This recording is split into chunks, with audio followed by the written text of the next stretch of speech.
Tom Amos, WCXZ. Good morning. It's 10 minutes after the hour. Chris McDonald joins us.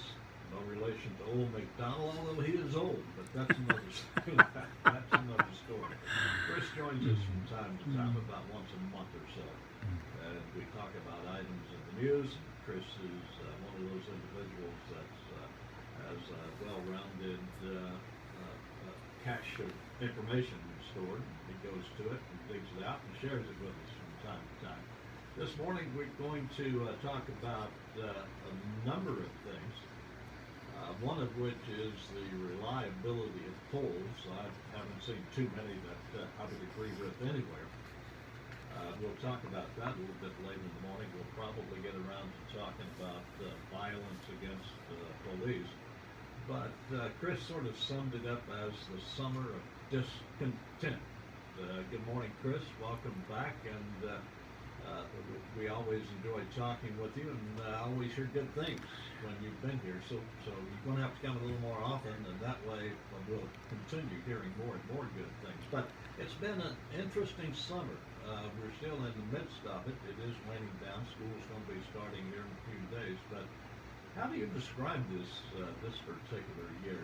It's been different, and seems like it's being stoked politically by the Democratic Party and by liberals to create issues between the conservatives and between the liberals, between the races themselves. Talk about the summer of discontent.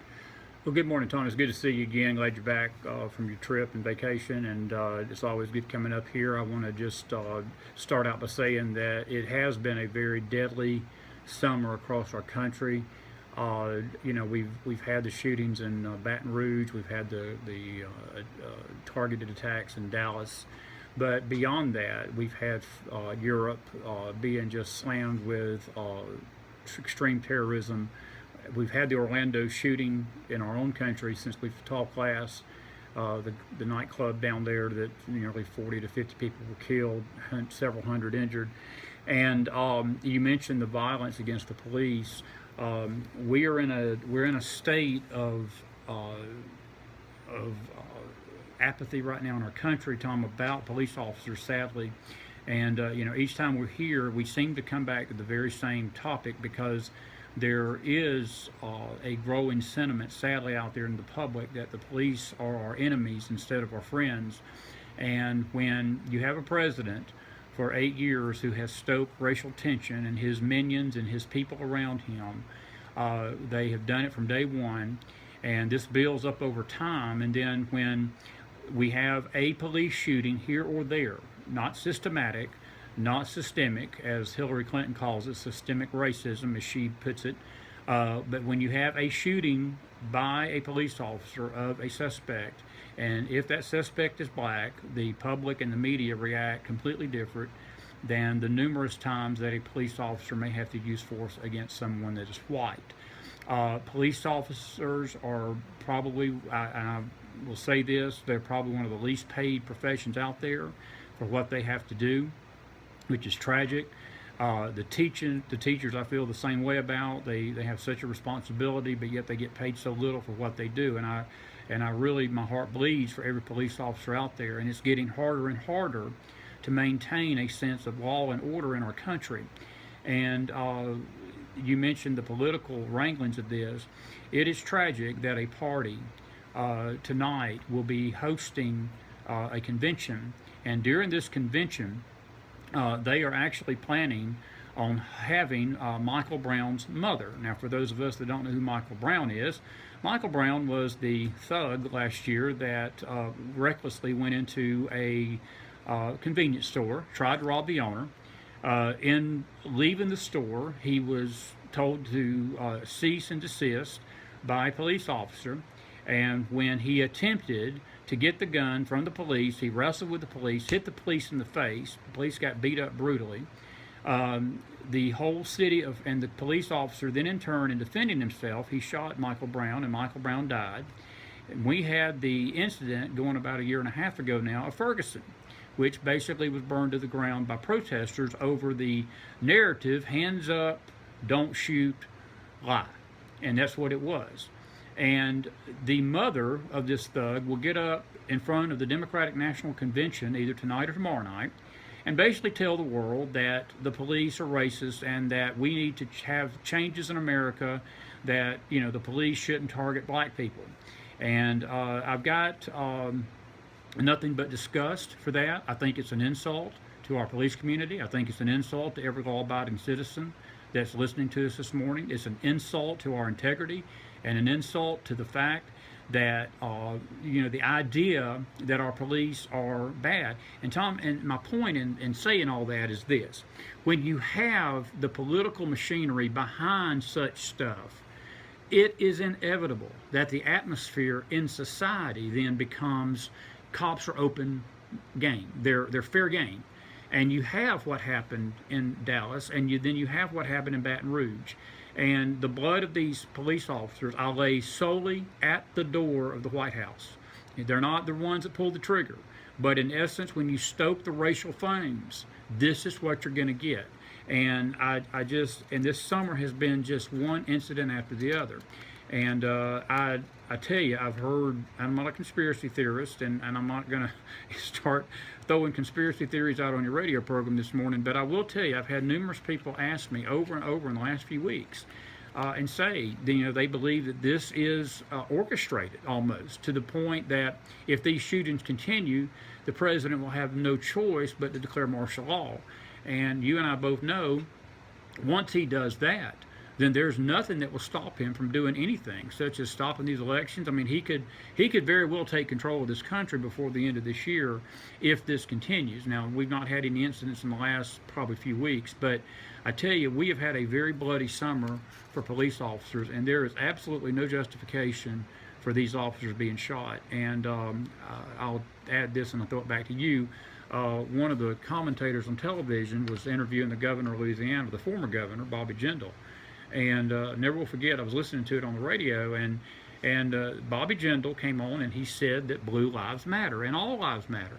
The commentator on the network, which is a conservative network, he actually told Bobby Jindal, he said, you do know that that is inflammatory.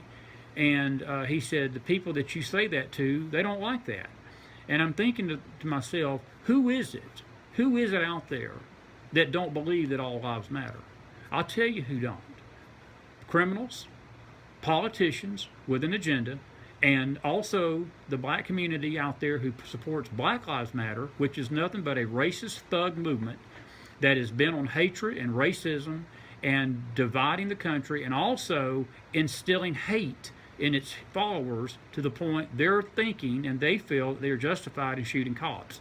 And that is nothing but hideous and destructive.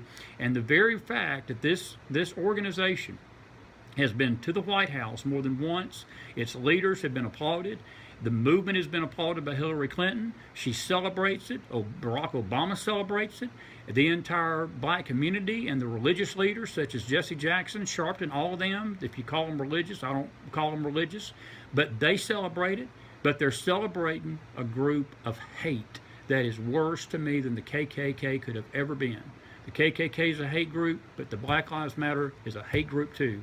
And it's where it has stirred up the racial bigotry and the division in this country that we have seen, and that has erupted in the term I gave you this morning, the Summer of Discontent. It has been a summer of discontent to where the racial hatred and the barriers have been broken down to there is just nothing but anarchy. And Tom, without the police, without the law and order of the police, we are on the brink of lawlessness and complete, utter chaos in this country. They're the ones that stand in between that and anarchy. Chris McDonald joins us. You brought up a couple of interesting points there. Seems like the Democratic Party was hijacked years ago as a group that included David Axelrod and a few, Bill Ayers. Bill Ayers. These self-avowed communists and socialists got together literally a long time ago and decided that in order to move this country toward a socialistic type of government, they would have to take over one of the political parties. moved it so far left it would eventually become a socialist party. They decided against trying that, trying to take over and manipulate the Republican Party, that the Democratic Party would be the easiest hit in that direction, and we'd already seen George McGovern, we had seen Hubert Humphreys, we had seen those, so they did exactly that as they had planned. They have essentially taken over the Democratic Party that many of our parents belonged to, which was a strong conservative party that America was first, and the party of John F. Kennedy and others before him. So that's what essentially has happened to the Democratic Party. But Chris, you mentioned something there. The Democratic Party of today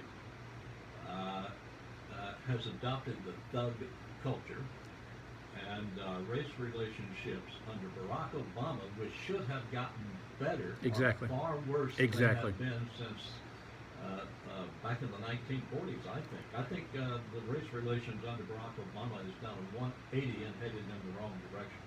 Tom, he has literally stoked every racial fire in this country since he's been in office. Every racial war, every destructive riot. You can go back to Ferguson. Look, I'll even throw Baltimore into this. Baltimore, the riots in Baltimore were stoked by a racist DA that brought charges against these officers. And some of those officers were black, some of them were white. But still, her basis for that charge, the basis for those indictments against those police officers was race baiting, because black leaders said they needed an answer. They needed somebody's head because the police did their job for Freddie Gray.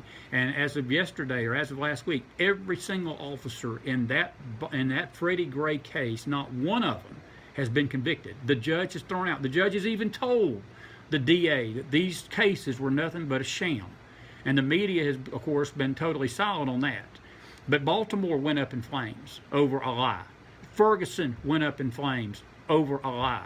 Every time that there's some kind of shooting, our president gets on television without even knowing the facts, never knows the facts, and he will stick his nose into these things. And then he sits back in his self-righteous indignation when cops are shot and says, I don't understand the motive of a shooter.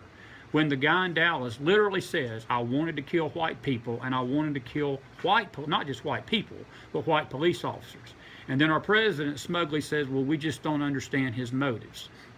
And that only tells me and you something that is like, you know, the commercial about Captain Obvious when he's in there and he says, I'm Captain Obvious. We need a Captain Obvious poster in front of Barack Obama's picture, because it is pretty obvious where his sentiments lie when he says things like that. And he has stoked every racial flame in this country, and then he wonders why cops have targets on their back. He has nobody to blame but himself. And I'm going to throw in Hillary Clinton into this conversation.